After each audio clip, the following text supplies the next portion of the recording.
네, 이번엔 데이터 관련된 아주 흥미진진한 이야기를 해보는 시간, 하영호의 DBDB딥 순서입니다. 자, 국내를 대표하는 데이터 사이언티스트, 우리 넘버웍스의 하영호 대표님 함께 하십니다. 어서 오세요. 안녕하세요. 네, 반갑습니다. 네. 자, 제가 이 프로그램명을 DBDB딥, 이 하영호의 DBDB딥이라고 말씀드렸는데, 네. 이 프로그램명 마음에 드시나요? 네, 마음에 듭니다. 혹시 네. 직접 지으셨어요? PD님께서 지어주셨어요. 네. 제가 네. 후문으로 듣기에는 이 프로그램명을 듣고 네. 우울해하셨다는. 아닙니다. 저는 PD님을 사랑합니다. 네. 네. 아, 정말 진실입니까? 네, 진심입니다. 아, 네, 네. 알겠습니다. 믿고 가보도록 하겠습니다. 예, 제 이 시간을 통해서 그동안 뭐 추상적으로만 알았던 데이터에 관해서 굉장히 네. 깊이 있게 들여다보는 시간인 것 같은데, 이 데이터 분석에 사용될 기법과 또 이를 활용한 사례들을 좀 재미나게 만나보고 있어요. 저도 네. 굉장히 흥미롭게 보고 있는데, 네. 오늘 이번 시간에는 어떤 이야기를 들려주실지 정말 네. 궁금해요. 네. 네. 이번 시간에는 그 데이터에 관련해서 사람들이 많이 가지고 있는 오해들에 대해서 한번 이야기를 해볼까 해요. 아무래도 그 특히 매체 등에서 이제 빅데이터 같은 게 많이 다뤄지면서 이제 용어에는 굉장히 익숙해졌는데 뭔가 이제 실제와는 좀 다른 과한 기대를 하거나 오해를 하는 경우가 종종 있거든요. 그래서 그런 이야기들을 좀 해볼까 합니다. 데이터에 관한 오해라. 왠지 저도 이 오해를 갖고 있는 것 같아요. 오해라고 하면 뭐 대표적인 오해가 어떤 게 있을까요? 아무래도 빅데이터라는 게 들어가면 뭐 요술뿅망치처럼 뭐든지 다 해결해 줄 것 같이 바라보는 시각이 아무래도 그런 게 크죠. 네. 사실 데이터라는 과정은 무에서 유를 갑자기 뿅 만들어낸다라든지 막 0에서 100을 만들어낸다라든지 이런 과정은 아니고 원래 어떤 존재하는 것들을 부단한 노력을 통해서 데이터를 통해서 개설해 나가면서 70, 80, 90, 100 이렇게 올라가는 과정이거든요.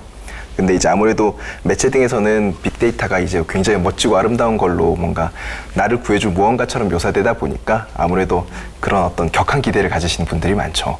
아, 저는 그 격한 기대를 하고 있었던 것 같아요. 왠지 앞서서 말씀해 주셨던 그 뿅망치 있잖아요. 네네. 왠지 데이터 분석을 하면 없던 게 딱 생길 것 같고 문제가 있으면 그냥 해결이 될 것 같은 네. 그런 느낌이 드는데 그 자체가 네. 오해라는 거군요. 그렇죠. 아, 그렇군요. 자, 그렇다면 기존의 일을 좀 더 잘할 수 있게 도와주는 게 네. 이 데이터 분석이다라고 말씀하신 것 같은데 네. 그 또 좋은 사례가 있을까요? 네, 이런 좋은 예가 그 국제 택배회사 중에 하나인 UPS입니다.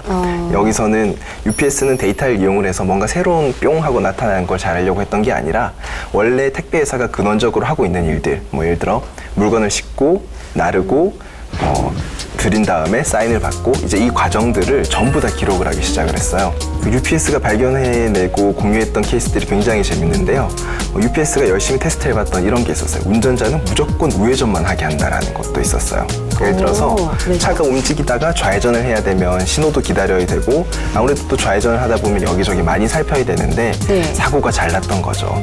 그래서 어차피 물건을 배달하게 될 거면 모든 운전자가 우회전 중심으로 돌도록, 그럼 신호 없이 돌 수도 있고 그렇게 스무스하게 돌다 보니까 사고도 안 나게 될 거잖아요.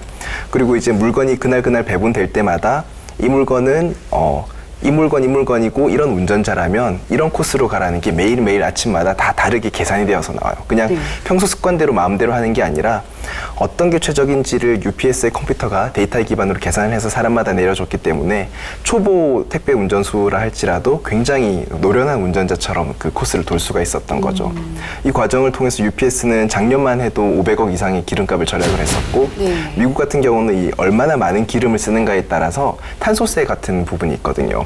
그런 부분에 있어서 세금 경감도 있었고 사실 그보다도 더 컸던 건 효율이 일단은 엄청나게 좋아졌어요. 그래서 같은 운전자가 더 많은 택배를 전달할 수 있으면서도 동시에 사고율이 엄청나게 낮아져서 사실은 운전을 하다 보면 위험하잖아요. 그쵸. 근데 그 운전자들의 그 교통사고율이 급격히 낮아져서 모두가 행복해졌던 거죠. 그런 데이터 분석이 정말 어마어마한 일을 만들어냈네요. 아주 사소해 보이는 분석이었고요. 사소해 보이는 수집이었거든요. 또 그거를 굉장히 면밀하게 분석을 해서 또 이 매뉴얼이 또 만들어지고 이를 실천하다 보니 또 좋은 성과로 이루어진 결과네요. 지금 말씀드린 결과가 그냥 어제 열심히 해서 오늘 얻은 게 아니라 10년이 넘는 기간 동안 자료를 수집하고 개선하고 개선하고 하면서 점진적으로 얻어낸 결과라는 거죠. 사실은 데이터로 일을 한다라는 건 때문에 마법이기보다는 조각에 가까운 일이 되는 것 같아요. 저 뿅망치도 나왔고 마법도 얘기 나오는데 정말 이 데이터에 관련된 오해가 아니었나라는 생각이 듭니다. 이 조각이라는 말이 굉장히 인상 깊은데 이 하나하나 아주 작은 조각을 뜨는 오랫동안의 이 데이터 수집 그리고 분석만이 멋진 조각보가 완성된다라는 말씀이신 것 같아요. 자, 그렇다면 이 모바일 앱을 개발하는 기업이나 개발자의 경우에요. 또 이런 오해를 가지고 계신 분들 또 가지고 있는 기업들 굉장히 많을 것 같습니다. 자, 그렇다면 그분들께 데이터에 대한 이런 오해만은 버려라. 해주실 말씀 있을까요? 아무래도 첫 번째는 조바심을 버려라인 것 같아요. 아무래도 데이터를 안 보고 있다가 처음으로 데이터를 보기 시작하면 굉장히 많은 기대를 가지고 급격히 결과가 나오길 바라거든요. 근데 기본적으로 데이터가 모이는 시간 그리고 점진적으로 개선하는 시간에 있어서 굉장한 시간과의 싸움이기 때문에 조바심을 버리고 진득하게 바라보면서 오랫동안 해나가는 게 제일 중요할 것 같습니다. 네, 알겠습니다. 이 데이터에 대한 오해는 버리고 또 작은 데이터 조각들을 잘 캐치하는 섬세함 그리고 꾸준함이 또 새로운 기회를 만들어낼 수 있다라는 좋은 말씀이신 것 같습니다.